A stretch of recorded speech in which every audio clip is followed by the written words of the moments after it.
Have you ever wondered what's happening in the geopolitical landscape of West Asia?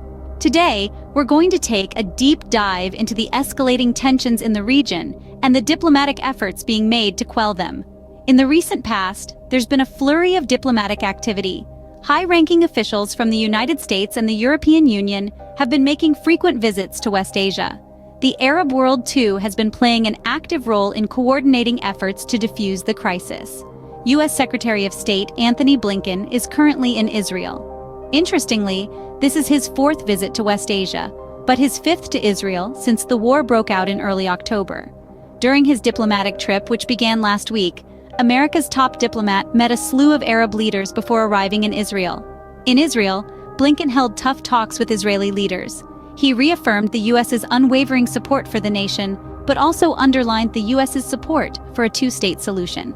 However, the visit also marked a notable shift in the U.S.'s stance. Blinken did not shy away from calling out the rising civilian harm caused by intense Israeli strikes in Gaza.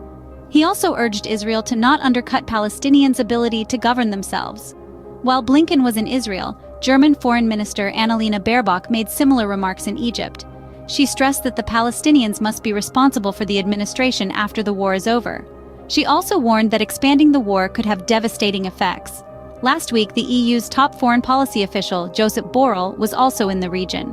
Borrell visited Lebanon, where he raised an alarm over the Israel-Hezbollah escalations at the Lebanon-Israel border. He stressed the necessity for Lebanon to not be dragged into the war. As we speak, Jordan's King Abdullah is set to host Egyptian President Abdel Fattah el-Sisi and Palestinian leader Mahmoud Abbas. The talks are expected to focus on the Gaza war and the situation in the West Bank. To sum up, the escalating tensions in West Asia have prompted a fresh diplomatic drive by nations seeking to calm the situation. Top officials from the US and the EU are actively engaging in the region, while the Arab world continues to coordinate efforts to defuse the crisis. All parties involved are urging for the protection of civilians and for a peaceful resolution to the conflict. As the situation evolves, it's clear that the world is watching West Asia closely.